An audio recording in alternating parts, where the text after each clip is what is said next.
Hi guys, my new another ব্লগে সবাইকে স্বাগতম। আজকে কোথায় যাচ্ছি? আজকে হচ্ছে দ্বিতীয়া। তো আজকে আমরা যাচ্ছি ঠাকুর দেখতে। হ্যাঁ, একদমই ঠিক বলেছি, ঠাকুর দেখতে। এখন আছি আমরা দমদম। তো দমদম থেকে আমরা মেট্রো ধরে ডাইরেক্ট যাবো বেলগাছিয়া। বেলগাছিয়া থেকে আমরা ঠাকুর দেখা শুরু করবো। তো পুরো ব্লগটা দেখতে থাকো। আর তোমরা কোথা থেকে দেখছো ব্লগটা অবশ্যই কমেন্ট করো। আর আজকে মানে দ্বিতীয়ার দিনে কে কে ঠাকুর দেখতে এসছো সেটা কমেন্ট করো। তো এখন আমরা টিকিট কেটে নিচ্ছি বেলগাছিয়ার, এখান থেকে ডাইরেক্ট। দেন আমরা এখান থেকে টিকিটটাকে দেখি আমরা যাবো হচ্ছে মেট্রোতে। সেখানে আমরা মেট্রোটাকে ধরবো। আর হ্যাঁ, কমেন্ট করে বলতে ভুলো না এবছর তোমাদের দুর্গাপুজোর বেস্ট দিন, বেস্ট জামা আর বেস্ট পার্টনার কী ছিল, কারণ প্রতি বছরই পার্টনার চেঞ্জ হয় সবারই। তো এবার কে পার্টনার ছিল সেটা অবশ্যই কমেন্ট করে বলতে ভুলো না। আর ব্লগটা দেখে রাখো।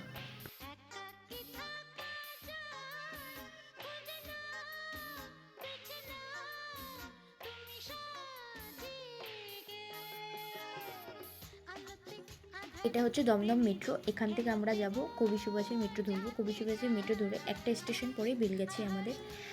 তো ভিড়টা দেখতে পাচ্ছ, তখন সকাল 10টা বাজে হয়তো, মেবি ওরকমই টাইম, তখনই এই লেভেলের ভিড়। তো ভাবো, বাড়িতে যখন আসবে মানে রাতে ঠাকুর দেখে, বা রাতে নাইটে যারা ঠাকুর দেখো তারা যখন যাবে তখন তাদের কী অবস্থা হবে। এখান থেকে আমরা 1 নম্বর দিয়ে বেলগাছিয়া থেকে বেরোবো, তাহলে আমরা তাড়াতাড়ি লোকেশান দেখে, যেহেতু আমরা ম্যাপ দেখে যাচ্ছি, সেক্ষেত্রে তাড়াতাড়ি পৌঁছতে পারবো। সব লোকেশান তো আর চেনা যায় না, সম্ভব না। প্রতিবার পুজোতে আসলেও একটু হলেও গুলিয়ে যাবে, এটাই সাধারণ ব্যাপার।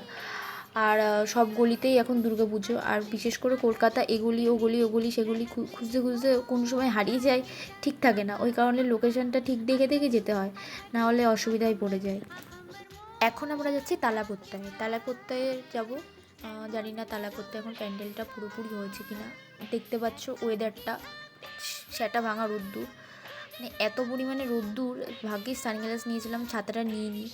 এদিকে মাঝে মাঝে বৃষ্টি হচ্ছে, আবার মাঝে মাঝে রোদ্দুর। তার দুদিন আগে দেখিয়েছে কলকাতাতে জলে বন্যাতে ভেসে গেছে, কিন্তু আমরা যখন গিয়েছি কোনো জলই নেই, পুরো শুকনো। হয়তো বেলগাছিয়ার দিকে নেই, বেশিরভাগ হয়তো গড়িয়ার দিকে ছিল। আমরা যেহেতু সাউথের দিকে গেছিলাম, হয়তো সাউথের দিকে জল ছিল না, গড়িয়ার দিকে জল ছিল, হতে পারে। তো এখন আমরা তালাপোত্তায় ঢুকছি। এটা হচ্ছে তালাপোত্তার গেট, মেন গেট। এখান থেকে ঢুকে আমাদের যেতে হবে। তো পুরো ব্লগটা দেখতে থাকো। আর তালাপোত্তায় কে কে এসছো, আজকে তো মহা চতুর্থী। আমার এই ব্লগটা ছাড়তে একটু দেরি হয়ে গেছে, কারণ আমি আরও ঘুরতে গেছিলাম। মানে নেক্সট ব্লগটা আসছে, সেখানে সাউথের আরও কিছু কিছু জায়গা তোমাদেরকে আমি দেখাবো যেখানে আমি গেছি। তো এই কারণে আমাকে এডিট করে ছাড়তে আমার একটু দেরি হয়ে গেছে। তোমরা এই কয়দিনের মধ্যে কে কোথায় ঘুরতে গেছো বলো। আর নর্থে যারা ভিডিও দেখতে চাও যে আমি নর্থে গিয়ে ভিডিও করি, তারা অবশ্যই কমেন্ট করে জানিও। আর আমার ভিডিওটা পুরো দেখবে, কাট করবে না, লাইক শেয়ার কমেন্ট করবে। Let's go. এখানে আবার কার একটা মাথার খুলি এনে রেখে দিয়েছে, জানি না এত বড় মাথার খুলি কার। বোধহয় কোনো সৎ মহান ব্যক্তির মাথার খুলি এখানে রেখেছে। আমি ব্যাপারটা এখানে থিমটা ব্যাপারটা বুঝিনি। তো তোমরা যদি থিমের ব্যাপারটা বুঝে থাকো তাহলে অবশ্যই একটা করে কমেন্ট করো যে থিমের ব্যাপারটা কী রয়েছে এখানে। আমার যতটুকুনি মনে হয়েছে কোনো বিখ্যাত একজন লোকের এই মাথার খুলিটা এনে এখানে রেখে দিয়েছে।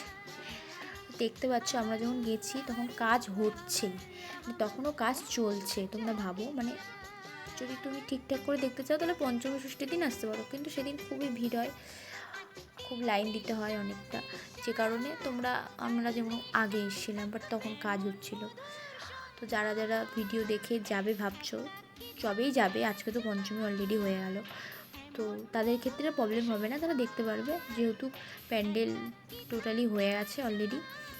আর এতদিনে তো হয়ে যাওয়ারই কথা, আমরা যখন গেছিলাম তখন হয়নি। এবার আমরা কোথায় যাচ্ছি? এবার আমরা যাচ্ছি শ্রীভূমিতে। ঠিক বলেছো, শ্রীভূমি। আগের বছর শ্রীভূমিতে খুব সুন্দর করেছিল, এখন আমরা আবার যাচ্ছি শ্রীভূমিতে। তো ফুল ভিডিওতে দেখতে লাগো।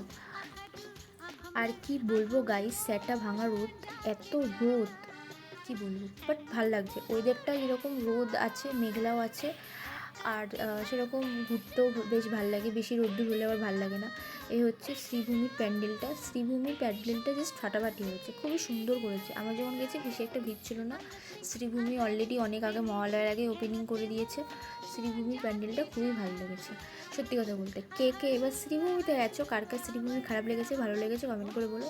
100%-এর মধ্যে আই থিঙ্ক 90% লোক বলবে শ্রীভূমির প্যান্ডেল ভালো, হয়তো 10% হয়তো বলবে খারাপ। তো 10% একটু কমেন্ট করো যে শ্রীভূমির প্যান্ডেল তোমাদের কেন খারাপ লেগেছে, বা শ্রীভূমির প্যান্ডেল কেন ভালো লেগেছে, সেটাও কমেন্ট করে জানাতে ভুলো না।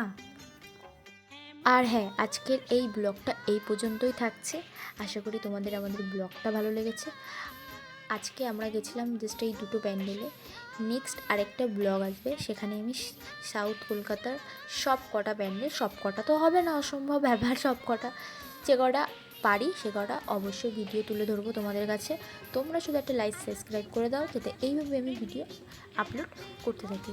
তো টাটা আজকের জন্য, bye and good journey in future. কারণ তোমরাও এভাবে ঘুরবে, আর তোমরা কমেন্ট করে বলো তোমরা গেছো এখনও পর্যন্ত।